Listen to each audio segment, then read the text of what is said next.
Okay. Ladies and gentlemen, we are coming down the home stretch on our Toyota Tuesday for Tuesday of our Charlotte Motor Speedway Media Tour. We're very pleased to have our good friends and partners from Fox Sports to wrap up the afternoon before we head up to ZMAX Dragway this evening.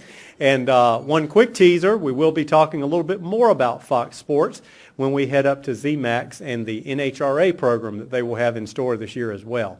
So to introduce our special guests that are up on the stage, please welcome Lou D'Amelio, the Senior Vice President of Communications for Fox Sports. Thanks, Scott. Thanks, everybody, for joining us. Obviously, we're looking forward to starting our 16th season as a home in NASCAR next month. Well, time is tight, so we'll introduce everybody and so we can get this going. It's really a panel. It really doesn't need any introduction, but we'll go through it. Eric Shanks, the President, CEO, and Executive Producer of Fox Sports. Next to Eric, obviously, is Jeff Gordon, four-time NASCAR Cup Series champion and the newest member of our broadcast team. Darrell Waltrip, three-time Cup winner and the NASCAR Hall of Fame member and a member of our team since 2001. Mike Joy, the voice of NASCAR on Fox since 2001. And Larry McReynolds, another analyst with Fox Sports since 2001. We're going to get going we've got a couple of questions we're going to start with before we get to yours. So first for Eric and for Jeff, how could you tell us how this all came together with Jeff joining our group after his retirement? Well, he wanted to race another year, but the lure of the booth just couldn't cut the bed. He was totally fine. The back was fine. Everything was totally fine. No, I mean, I'll let you chime in because you're the one that ended up having to make the decision both ways. Yeah, I had been having the thoughts about getting out of the car for a while, had many conversations with Rick Hendrick, and I think when the conversation really went to the point of absolutely this is going to happen, I always thought that there was an opportunity for me in TV. If they were interested, I was certainly interested, and I called up Eric and said, "Hey, do you have any interest? This decision's coming, and I'd love to sit down and talk," and we did. So Jeff, what were your takeaways from your time doing Xfinity Series games last season? It was a great experience. I really enjoyed it. What I really enjoyed the most about it was, my concern is stepping out of the race car, not being in that competitive environment. How am I going to replace some of that, or how am I going to transition to the next chapter of my life? And I was excited that a live broadcast that I'm watching and analyzing and being a part of this sport that I've been passionate about and loved for so long, that is an adrenaline rush. And yeah, it has some challenges, and a lot more is coming on the longer races with the Cup Series. But I get to work with a great team, and that's what I also realized. It's such a team effort. So many comparisons to what I've done as a driver in the sport.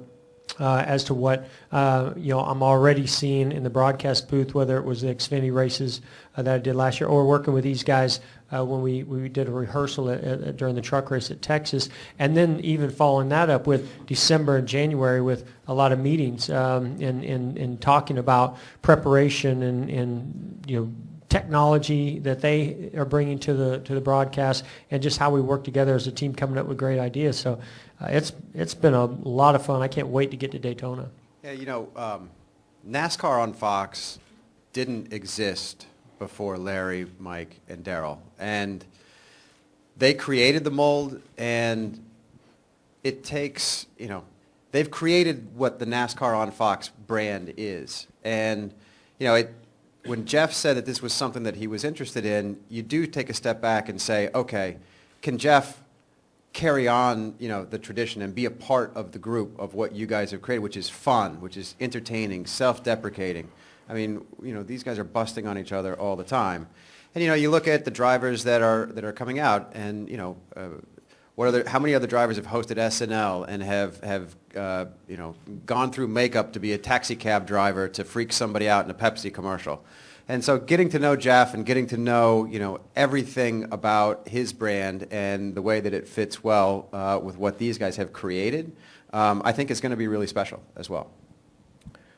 So Darrell, 16 years ago, you were exactly where Jeff is going to be this year. So, what can you tell him to expect, and what kind of advice can you give him? Yeah, it's people have asked me, so how do you know when it's time to retire? I said, well, in Jeff's case, it's when you can afford to. So I didn't have that luxury. When I quit driving, I was looking for a job, and TV happened to be needing somebody, and so it worked out perfectly for me. But what he's going to find out is the same thing I did. When you're out there in the race car and you got that full face helmet on with just a small perspective of what's going on around you, you can see what's in front of you. Certainly got people talking to you. He's going to look at those cars. He's going to look at those drivers when we get to Daytona. He said, those guys are nuts. You'd have to be crazy to get out there and drive like that. You got to be crazy to get out there and act that way. That's what I saw. It wasn't the same as being in the car, but it was even better because now I could see all the cars. And now I could see that not only that guy I thought was a nut, all of them are nuts. And they all drive crazy. And that was something I had to get used to. Just being up there and getting a perspective of the whole field and trying to, keep abreast of what's going on. So, you don't have a helmet and you don't have a uniform. I don't know. From what I've experienced You may need so one. far, I may need one. You may need one. But you do have a nice tie and makeup, so it'll take its place. So Mike, how different will it be for you to work in a new voice after all this time? Well, the last time I had two drivers in the booth with me was 16 years ago at CBS, and they were drivers from slightly overlapping eras. One Hall of Famer, Ned Jarrett, and Buddy Baker, who was just out of the car. So this will be similar, although their eras overlapped quite a bit for quite a number of years.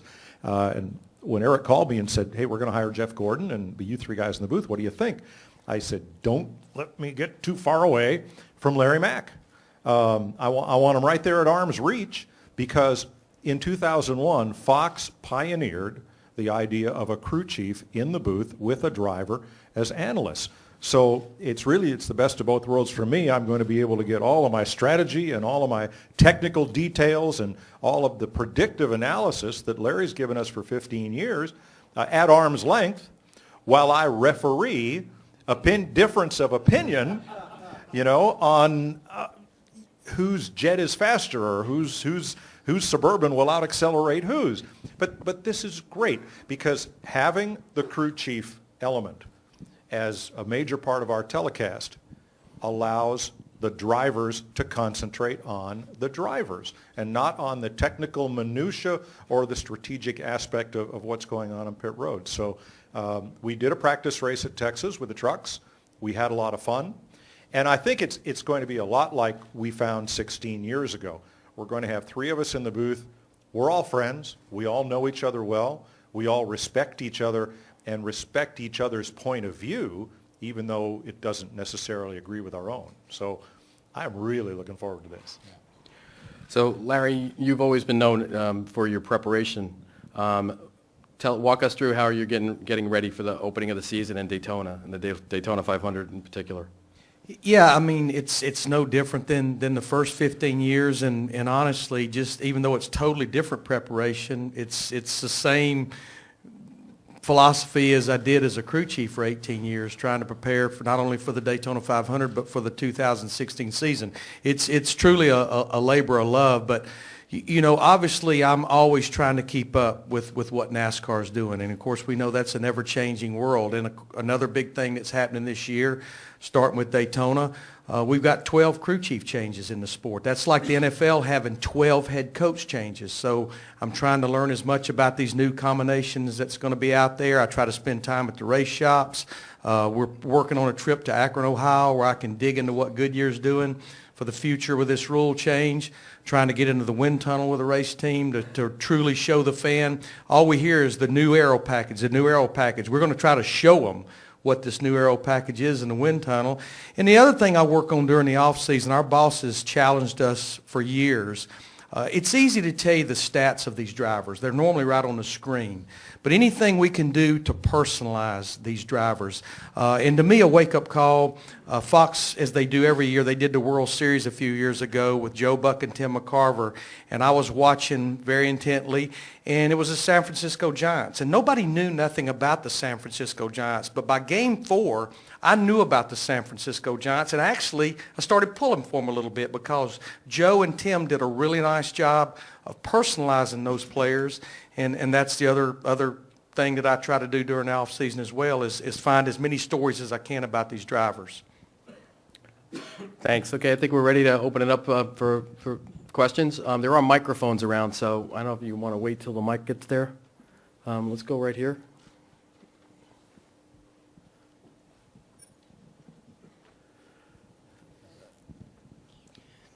Hello, gentlemen. Stan Creekmore with RPMTonight.com. I know each of you pretty well.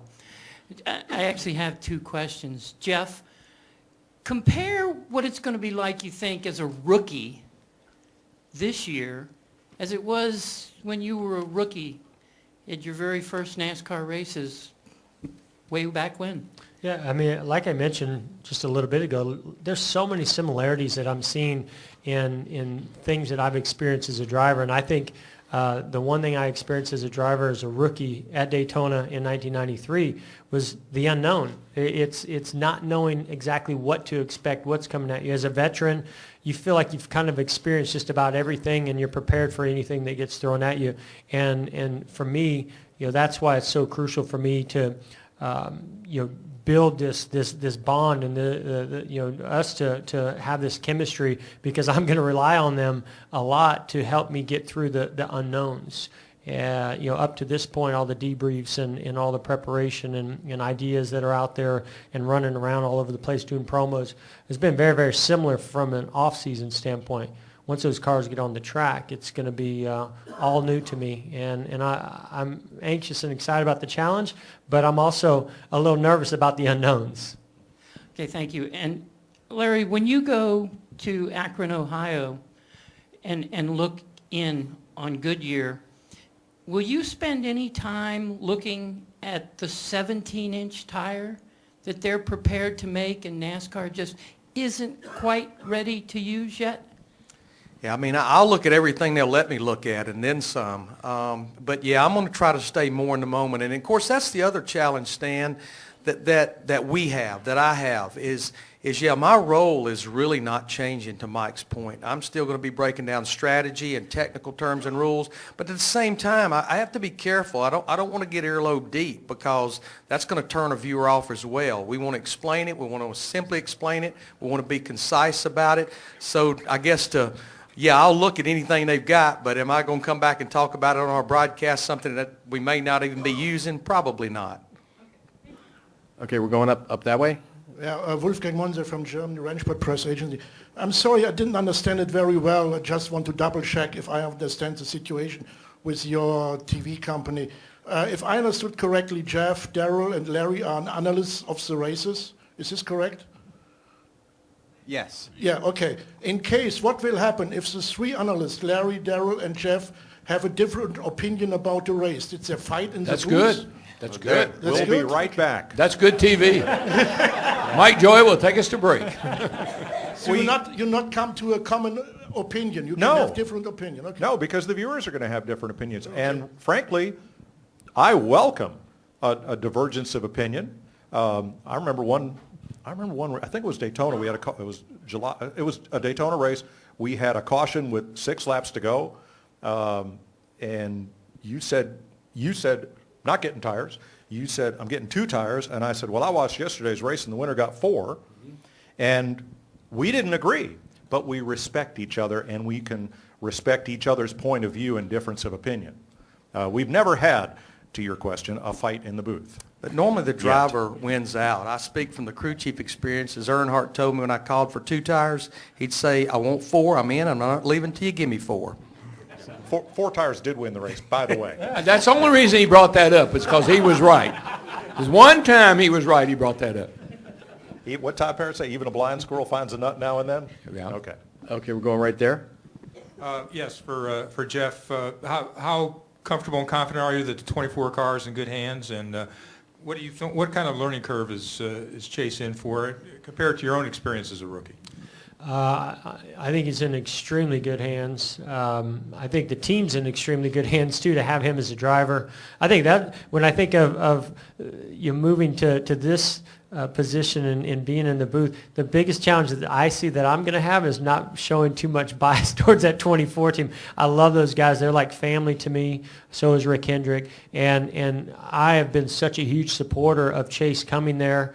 And the timing just worked out so perfectly for him to come along, for me to move on, and for us to come off the season that we came off of. I mean, the biggest thing for a young driver, any driver, is confidence, believing in what they are doing out there on the track, and for him to only have to focus on what he needs to do because he knows he's coming into a championship caliber program after seeing what we did the last couple of years.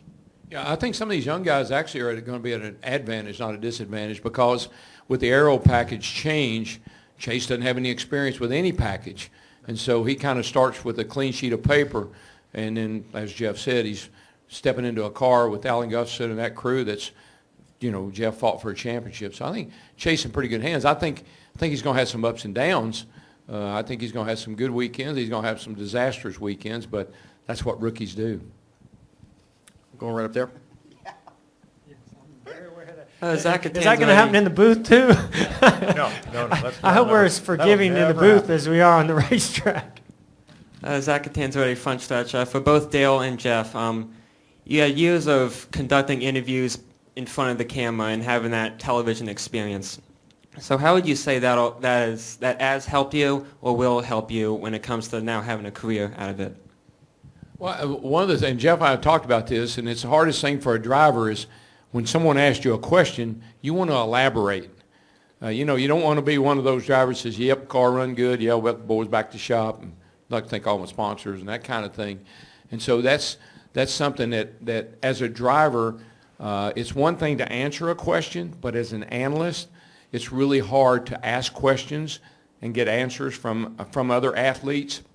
It's one of the hardest things I had to learn to do. If you asked me a question, I could keep you entertained for the next hour.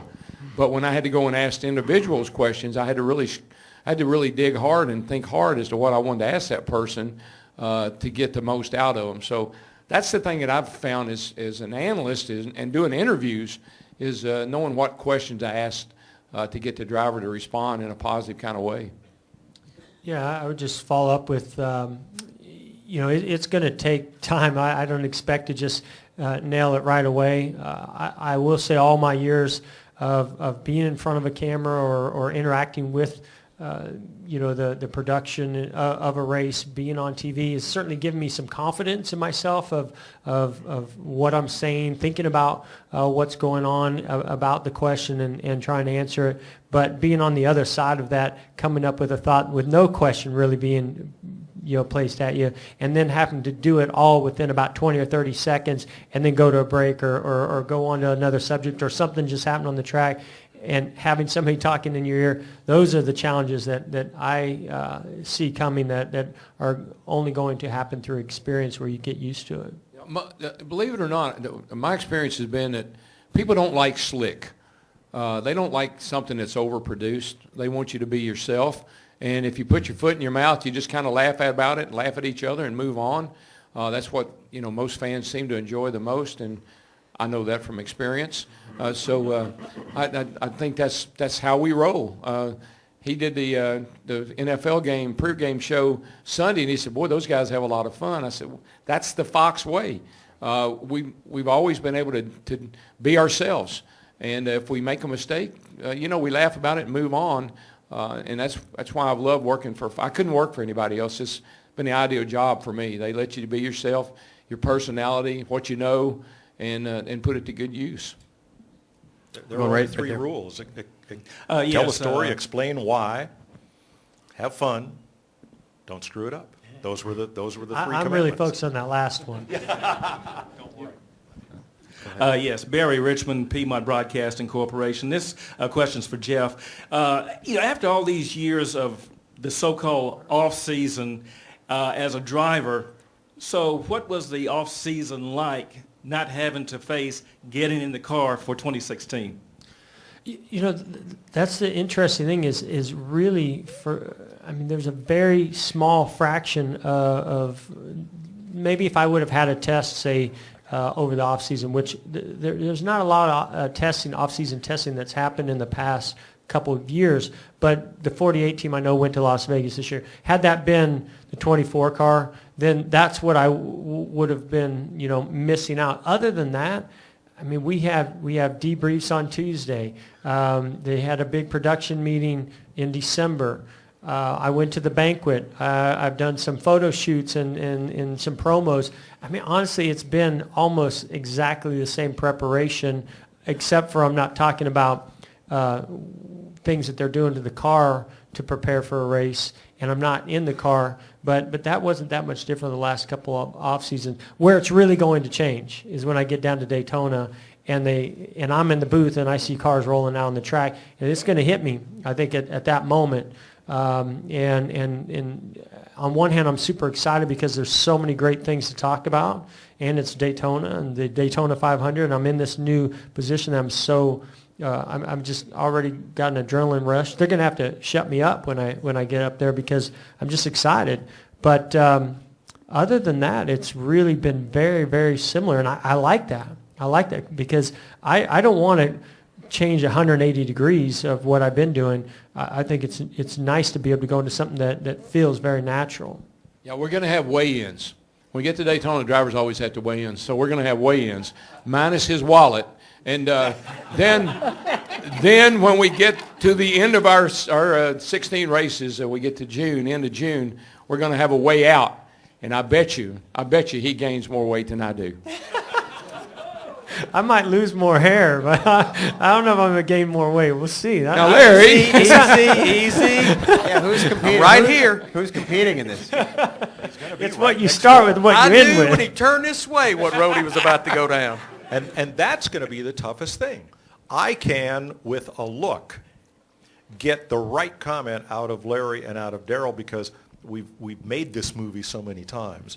And Jeff's going to, as you can hear, Jeff's going to fit into this just fine. And I'm just wondering, who's governing the rules on this weigh-in because I know how to push the gray area just like a crew chief does when it comes to weigh-ins. But I've told Jeff with DW, once in a while you have to say, look, man, you dug this hole yourself. You on your own, man. I can't dig you out of this one. You're way too deep. And Larry loves it when I turn to him. I'll be talking about something. I'll say, and Larry, what's that crew chief's name? Crew chief. All right, we're going to take one more from the crowd now, and then we want to have time for one-on-ones. So there's somebody way back in the dark that's got a question. Yeah, I'm sure y'all probably can't see me. I'm clear in the back. Jake Young from WJHL in Johnson City. One part for Jeff, one part for Darrell. Jeff, when you come there in April, you're going to have a terrace named after you. What do you expect that experience to be like at Bristol? And then Darrell, you've been through that before. You have a grandstand. So what do you think it's going to be like for Jeff? I mean, I think that was one of the greatest honors that I received in 2015. And I'll tell you, it's more than just having a terrace, and your name attached to it. It's that I love Bristol. It's one of my favorite racetracks, if not the favorite. There's something special about that place, whether you're a driver, whether you're a fan. I was able to be in the booth for an Xfinity race last year. It was special from up there, too. So I'm extremely excited to be there, to see that, and to know that my name is attached to the sport in a way that's historical, that's meaningful, and that I've seen other legends like DW and Yarborough and Earnhardt and Petty and Pearson, throughout the series on all these different tracks. It's something that you hope as a driver you one day can achieve enough to have your name or your face attached to a grandstand or a terrace. Yeah, I think it, as you go through your career, you have places you love. Tracks, and normally they're tracks that you did well the first time you ever went there, and that's the way Bristol was for me. And I'm like Jeff, it's probably my favorite racetrack of all time, and it's an honor. It's not just that my name is on a grandstand or that my name is connected to the Speedway. It's an honor to have had the success there, have a grandstand with your name on it, and have people. It's kind of fun actually, and it's kind of thrilling. People say, "Hey, I sat in your grandstand," and not every track that you go to has a grandstand with your name on it. So, Mike, you know what the opening comments in Bristol are going to be? My grandstand's bigger than your terrace. Darrell loves Bristol so much that he once showed up to do a Fox race with no voice and insisted on doing the race anyway. I did. That happened one time. I remember The fans were elated. I remember my first Cup race.